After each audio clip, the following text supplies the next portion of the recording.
Radhe Radhe everyone. दोस्तों, आज के इस वीडियो में आप सभी लोगों का बहुत बहुत स्वागत है। आप सभी को महाशिवरात्रि की हार्दिक शुभकामनाएं। 8 मार्च 2024 को महाशिवरात्रि आने वाली है। दोस्तों, आज की इस वीडियो में आप सुनेंगे महाशिवरात्रि की संपूर्ण व्रत कथा। आइए शुरू करते हैं।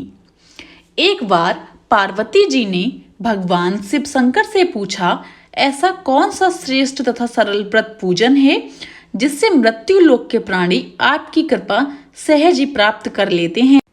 उत्तर में शिव जी ने पार्वती को शिवरात्रि के व्रत का विधान बताकर ये कथा सुनाई। एक गांव में एक शिकारी रहता था। पशुओं की हत्या करके वह अपने कुटुंब को पालता था।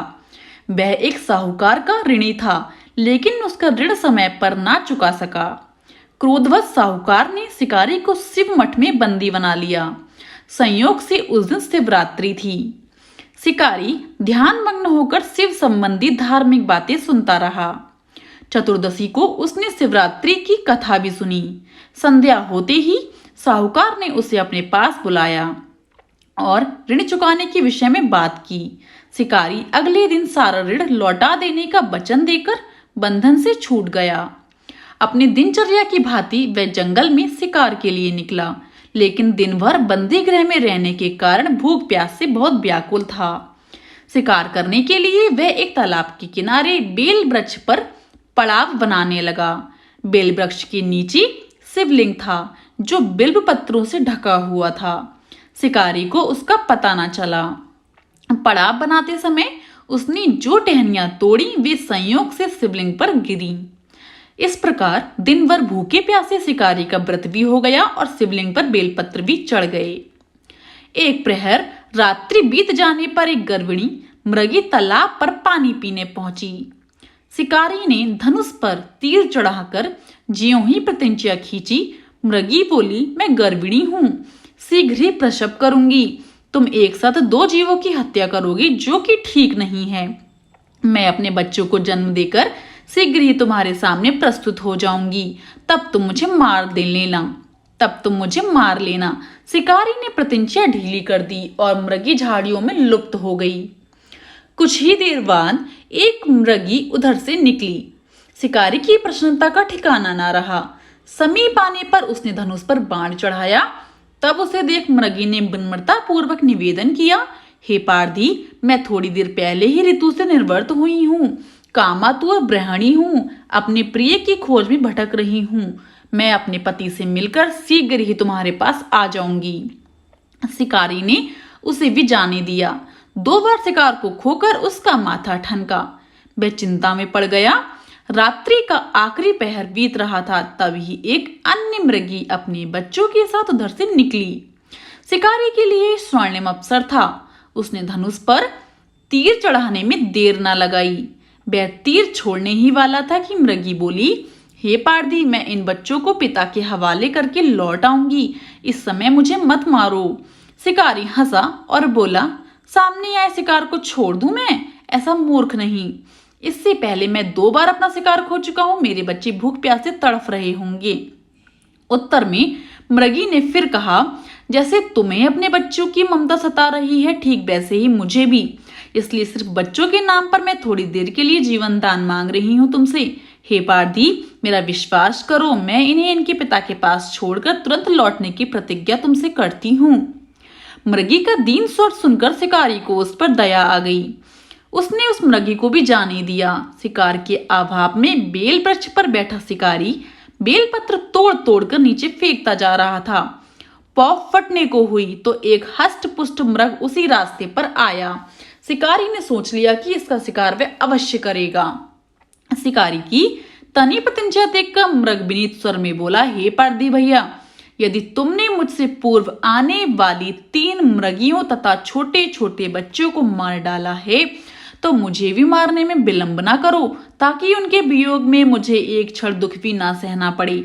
मैं उन मृगियों का पति हूँ। यदि तुमने उन्हें जीवन दान दिया है, तो मुझे भी कुछ क्षण जीवन दान देने की कृपा करो। मैं उनसे मिलकर तुम्हारे सामने उपस्थित हो जाऊंगा। मृग की बात सुनते ही शिकारी के सामने पूरी रात का घटना चक्र घूम गया। उसने सारी कथा मृग को सुना दी। तब मृग ने कहा, मेरी तीनों पत्नियां जिस प्रकार प्रतिज्ञाबद्ध होकर गई हैं, मेरी मृत्यु से अपने धर्म का पालन नहीं कर पाएंगी।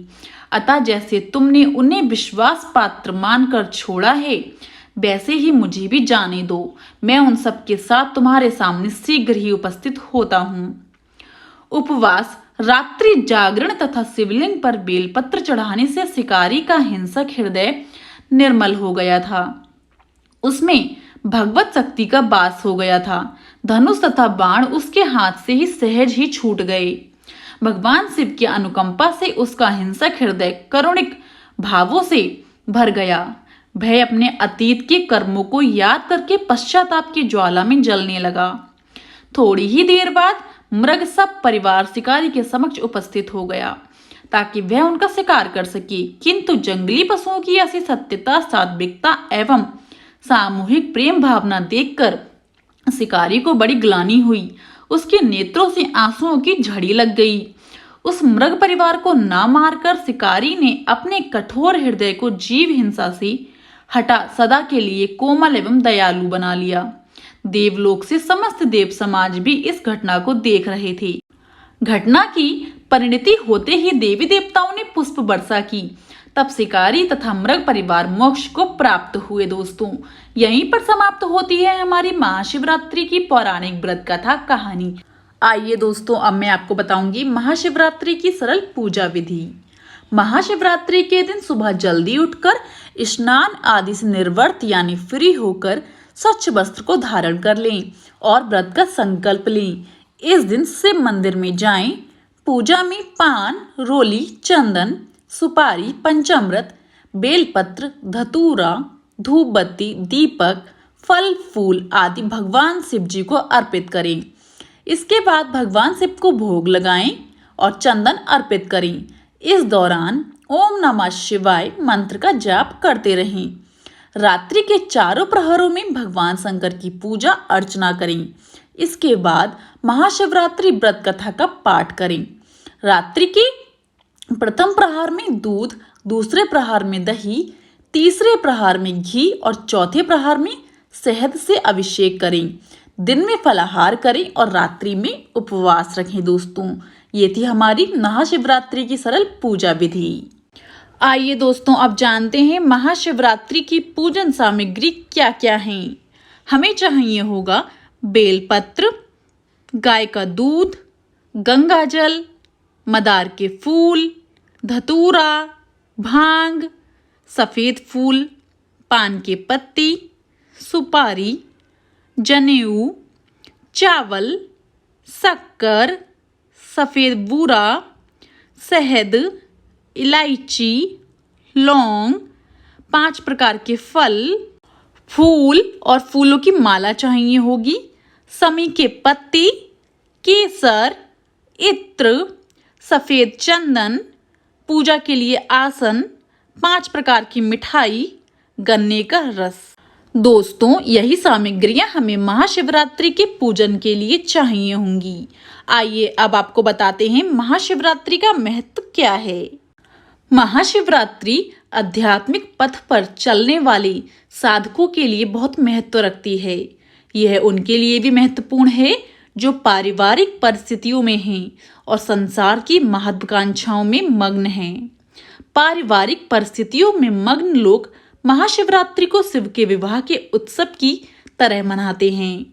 सांसारिक महत्वाकांक्षाओं में मग्न लोग महाशिवरात्रि को शिव के द्वार अपने शत्रुओं पर विजय पाने के दिवस के रूप में मनाते हैं। परंतु साधकों के लिए ये वह दिन है जिस दिन वे कैलाश पर्वत के साथ एकात्म हो गए थे।